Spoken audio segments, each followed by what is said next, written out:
నమస్తే రమగారు. నమస్తే జయ. రమగారు, శరన్నవరాత్రులు మనం 9 రోజులు కూడా నిత్యం పూజ చేసి ఒక అలంకరణ పెట్టుకొని ప్రత్యేకంగా పూజలు చేసేవారు ఉంటారు కదా. మరి వితంతువులు ఉంటారు, వాళ్ళ పరిస్థితి ఏంటండి? వాళ్ళు ఈ పూజల్ని కొనసాగించవచ్చా?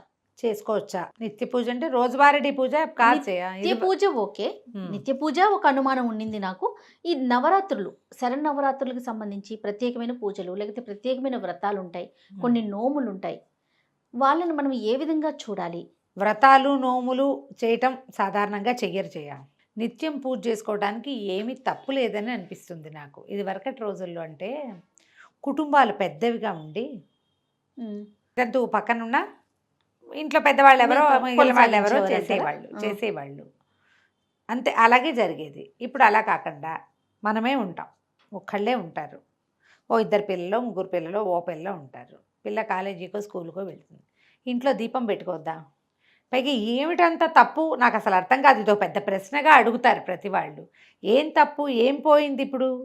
వితంతువు అంటే తంతువు లేని వాళ్ళు పెళ్లిలో కడతారు తంతువు. మంగళ్యం తంతు నానేనందా? తంతు అంటే అదేదో కాదు, తంతువు దారం. తంతువు ఈ కట్టే దారం ఉంది చూసావా, అది తంతువు అంటే. ఆ తంతు లేదు ఇక్కడ, వితంతువు అంతే. ఇప్పుడు విధవ అన్నా కూడా అదేం తప్పు చెడ్డమాట కాదు, అది తిట్టు కాదు. విధవ అంటే ధవుడు లేనిది అని, భర్త లేనిది అని అర్థం. తెలుగు పదం కాదు, సంస్కృతమే. వితంతువు సంస్కృతమే, విధవా సంస్కృతమే. దాన్ని ఒక తప్పుగా లేదా భావించేస్తున్నారు. అలా ఏం లేదు, ఒక పదం, అది ఒక వర్డ్ అంతే. భర్త లేడు అని చెప్పడం కోసం. లేకపోతే పూర్వ సువాసిని. సువాసిని అంటే ముత్తైదువని, భర్త ఉన్నది, అన్ని రకాలు ధరించేది, అన్ని అలంకారాలు ధరించేది. పూర్వ సువాసిని అంటే ఇది వరకు దాన్ని ధరించేది, ఇప్పుడు ధరించట్లేదు, ధరించే అవకాశం ఆవిడికి లేదు. అంటే ఏవి ధరించకూడదు, ఇవన్నీ బోల్డ్ ప్రశ్నలు ఉంటాయి. వివాహంతో వచ్చినవి తీసేయాలి. ఎవరితో వివాహం అయిందో ఆయన లేరు కాబట్టి. ఇప్పుడు మిగిలిన సామాగ్రి ఉంది కదా, బొట్టు, పువ్వులు, గాజులు, అలంకారాలు, ఇవన్నీ కూడా ఏమిటంటే చూడ్డానికి అలంకారం కదా, అంతేనా? అవి చిన్నప్పటి నుంచి పెట్టుకుంటున్నాం, పుట్టినప్పటి నుంచి పిల్లలకి బొట్టు కాటిగా పెడతారు. అవి మానేయాలా, మానేయక్కర్లేదా? ఈ కాలంలో అడగాల్సిన ప్రశ్నలు కాదు, మనం చాలా వెనకబడి ఉన్నట్టు. ఊరికే ఒక డిస్కషన్ లాగా చేస్తున్నాం, నాకైతే ఇష్టమే లేదు, మాట్లాడుతున్నాను అంతే. ఇప్పుడు ఒక అలంకరణ సామాగ్రి, భర్త ఉంటే భర్త కోసం, భర్తతో పాటు చక్కగా బాగుండటానికి అలంకారం. ఆయన వెళ్ళిపోయాక ఈ అలంకారం చేసుకుని ఏం చేస్తుంది? అందుకని అలంకారం వద్దన్న దాంట్లో అలంకారంగా కనపడే వస్తువుల్ని మాన్పించేవారు. క్రమంగా అదేమైంది, వీళ్ళు అసలు ఆ అలంకరణ వస్తువుని ముట్టుకోకూడదనే ఒక పెచ్చ వచ్చింది. తర్వాత వీళ్ళకి మళ్ళీ అప్పట్లో ఏం చేసేవాళ్ళు, చిట్టి పిల్లలకి పెళ్ళిళ్ళు చేసేవాళ్ళు, భర్తలు పోయేవాళ్ళు. ఈ పిల్లలు కాస్త కొంచెం నదరగా ఉంటే ఎవరికన్నైనా పడుతుంది, విపరీత ప్రవర్తన ఏమైనా వస్తుందని జుట్టు కూడా ఇచ్చేసేవాళ్ళు. చేసేవాళ్ళుగా తెల్ల చీర కట్టి, వాళ్ళకి రంగు బట్టలు లేవు, వస్తువులు లేవు, ఒంటికి అలంకారం లేదు, స్నానానికి శుభ్రం లేదు, రోకపోట తినాలి, ఇవన్నీ నియమాలు పెట్టి వాళ్ళని ఆ కుటుంబ చట్టపు సంప్రదాయ చట్టంలో బిగించి ఉంచటానికి చేసే కాలంలో చేసేవారు. అది మనం ఒక్కళ్ళమే కాదు, భారతదేశంలో చాలా ప్రాంతాల్లో ఉండేది.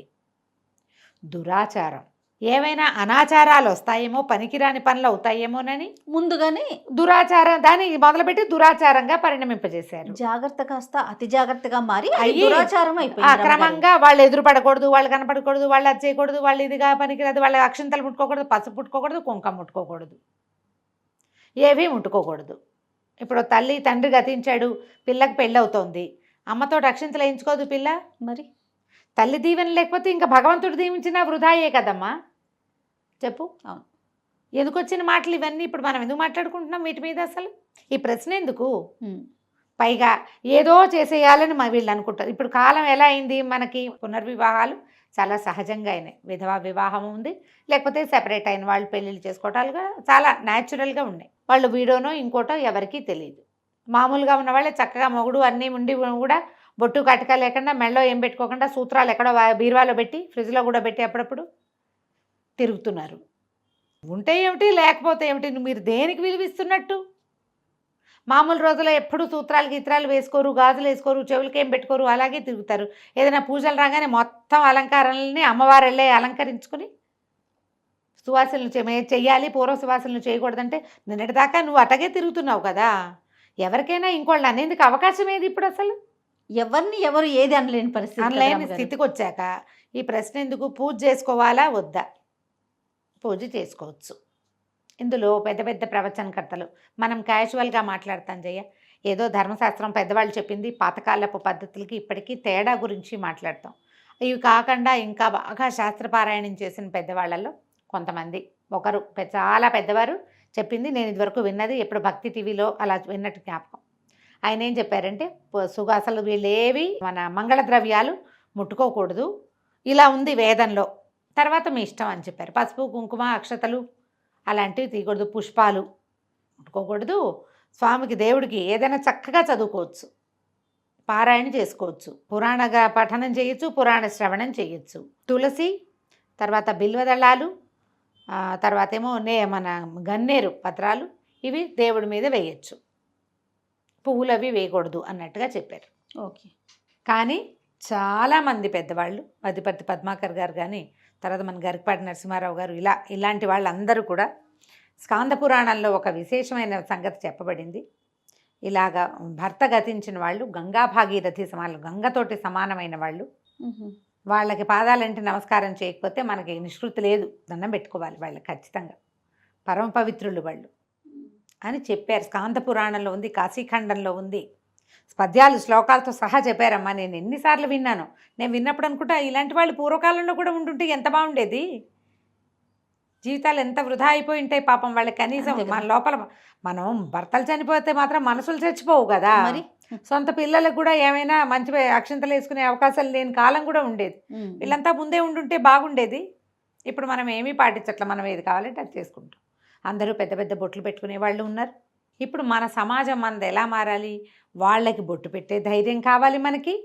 ఏమైనా అదేదో అయిపోతుందేమోనని భయపడకూడదు, వాళ్ళతోటి బొట్టు పెట్టించుకోవాలి. ఈ రెండు చేయగలరా? ఆలోచించాలి. పూజ చేసుకోండి అనగానే తాంబూలం ఇవ్వచ్చా అని వస్తుంది నెక్స్ట్ క్వశ్చన్. అవును, మీ చేత్తో తాంబూలం పుచ్చుకోవడానికి అభ్యంతరం లేని వాళ్ళు ఉంటే ఇవ్వచ్చు, అవతల వాళ్ళని బట్టి కదా, అవునా కాదా? అంతే కదా. కాబట్టి దాని గురించి పెద్ద ప్రశ్నించద్దమ్మా. ప్రధానమైనది పూజ. పూజ తర్వాత వాయనము, తాంబూలము అవి ఆలోచించద్దు. మిగిలిన జనరల్గా వ్రతాలు, నోములు భర్తలతో కలిసి చేసుకునేవి. తర్వాత భర్తల తాలూకు అంటే మాంగళ్య బలం పెరగటం కోసం చేసుకునేవి. అవి వీళ్ళు చేయలేరు కదా, వాళ్ళు లేరు కాబట్టి కదా. ఇప్పుడు ఈ దసరా పూజల్లో రోజుకొక అవతారం వేస్తారు, అన్నపూర్ణాదేవి వేశారు, అన్నపూర్ణాష్టకం చదువుకోవచ్చు, ఎవరికైనా భోజనం పెట్టచ్చు, నమస్కారం చేసుకోవచ్చు. అంత మటుకు ఏ తప్పు లేదు. అవతల వాళ్ళు ఎవరు కూడా మిమ్మల్ని ఏం శంకించరు. మీరు వాయనం ఇస్తాము అంటే ఒప్పుకుంటారో ఒప్పుకోరో అదొకటి ఆలోచించుకోవాలి. మన చుట్టూతా సమాజం కూడా దానికి తగినట్టుగా ఉందా లేదా. కొంతమంది వాళ్ళే ఇవ్వడానికి ఇష్టపడరు, వాళ్ళే ఇవ్వడానికి. ఇప్పుడు మా పెద్దక్కయ్య, మూడొక్కయ్య, మా బావగారులు ఇద్దరు లేరు. మొట్టమొదటి అక్షంతలు మా అక్కయ్య వాళ్ళు వేయరు. అండా నువ్వు రావే అని మా చిన్నక్కయ్యని పిలుస్తుంటారు. ఎవరైనా ఒక అక్షంతలు వేశాకే వేస్తారు కదా, 9 అక్షంతలు ఎందుకమ్మా. వాళ్ళ ఉద్దేశం ఏదైనా అయి ఉండొచ్చు. ఇప్పుడు ఇది ఎవరి ఆలోచన వాళ్ళది కదా. నాకేం తక్కువ అనే భావం ఉంటే హాయిగా మీ ఇంట్లో మీ ఇష్టం వచ్చినట్టు ఉండదు. వేయించుకునే వాళ్ళు కూడా ఉంటే అది ఇది పాయింట్ కదా. ఇది పాయింట్ అమ్మా. మన పిల్లలే అనుకో, సొంత పిల్లలు, వాళ్ళకి మనమే, మనకి వాళ్లే కాబట్టి అక్కడ ఏమీ లేదు. కానీ మనం 10 మందిలోకి వెళ్ళేటప్పుడు మాత్రం అంత చొరవ చేసి వాళ్ళు ఏదైనా అంటే అన్నారో అని బాధపడకూడదు, చొరవ చెయ్యొద్దు. ముందు ఒక క్రియ కానిచ్చి అప్పుడు వేరు వెళ్తే బాగుంటుంది. అప్పుడు ఏ ఇబ్బంది ఉండదు కదమ్మా, అవమానపడాల్సిన బాధ ఉండదు, అంత పెద్ద ఇబ్బంది ఏం లేదు. అది తప్పు కాదు. ప్రధానమైనది ఏంటంటే అవతల వాళ్ళ ఒప్పుదల కూడా దీనికి అవసరం. పూజ అనుకో, మన ఇంట్లో పూజ మనం చేసుకోవడానికి ఏమి, ఏదైనా చక్కగా హాయిగా చేసుకోవచ్చు. వాళ్ళని గౌరవించాలి మన విధి. ఇప్పుడు ఒకళ్ళు గతించిన ఈ లోకంతో మాకేం పని అని వెళ్ళిపోకుండా వాళ్ళు మనతో పాటే ఉండి, వాళ్ళు మన అక్కయ్యలు కావచ్చు, అత్తయ్యలు కావచ్చు, పింతల్లులు కావచ్చు, కుటుంబానికి సహాయం చేస్తూ పిల్లల్ని పెంచుకుంటూ ఉన్న వాళ్ళని గౌరవించద్దామా? ఖచ్చితంగా గౌరవించాలి కదా. మరి గౌరవం ఎంత గౌరవం ఇవ్వగలిగితే అంత గౌరవం ఇవ్వాలి మనము. దాని మీద ప్రశ్నలు ఎందుకు అనిపిస్తుంది నాకు. సహజంగా జరిగిపోనిస్తే సరిపోతుంది. ప్రశ్నించి దాన్ని చేసి ఎందుకు చేయరు అని అంటే ఎలా చెప్తాం? అది మొత్తం సమాజం అంతా ఒక మాట మీద రాదు కదా. ఇక్కడ ఎవరి అభిప్రాయం వాళ్ళది కదా. ఈ సమాజం రాని విషయాల మీద డిస్కషనే అనవసరము. ఎవరి పూజ వాళ్ళు హాయిగా చేసుకోవచ్చు. దసరా నవరాత్రులు 9 రోజులు అమ్మవారికి రోజుకొక అలంకరణకి సంబంధించిన స్తోత్రం చదువుకోవటం, కావలసిన ప్రసాదం చేసి పెట్టడం, నివేదన చేసుకోవటం, అమ్మవారికి సాధారణ పూజ, ఇంట్లో పూజ చేసుకోవచ్చు. దేవాలయానికి వెళ్ళొచ్చు, చక్కగా దేవతా దర్శనం చేసుకోవచ్చు. నామపారాయణ అన్నిటికంటే మంచిది. అసలు కలిలో, ఈ కలికాలంలో పూజ కంటే నామపారాయణ మంచిది. అది ఇప్పుడు ఈ పూజలో ఏమైనా పొరపాట్లు అవుతాయి. నామం ఒక్కటి సరిగ్గా నేర్చుకోండి. పూజకు చూడు, పసుపు కావాలి, కుంకం కావాలి, గంధం కావాలి, అక్షంతలు కావాలి, పువ్వులు కావాలి, ఇన్ని కావాలి. నామపారాయణానికి ఏం కావాలమ్మా? అసలు ఏం అక్కర్లేదు. నోరు మనసు రెండు ఉంటే చాలు కదా. అంతే కదా. అంతేనా? అవి మనవి, ఇతరులతోటి సంబంధం లేదు. హాయిగా చదువుకోవచ్చు, చక్కగా చేసుకోవచ్చు. ఇందులో వ్రతాలు లేవు. ఎవరు నో అని చెప్తానికి కూడా అవకాశం లేదు. అవకాశం లేదు. ఇందులో వ్రతాలు ఏమి ఉండవు కదా జయ. 9 రోజులు 9 అవతారాలు, 9 రకాల స్తోత్రాలు చక్కగా చేసుకోవటం, ఒక దండం పెట్టుకోవటం. నా ఉద్దేశం మాత్రం దీని మీద పదే పదే ప్రశ్నించద్దు. కాలంతో పాటు వెళ్తే మంచిది. తప్పకుండా. ఓకే, రైట్ రమ్య గారు. నమస్తే. నమస్తే జయ.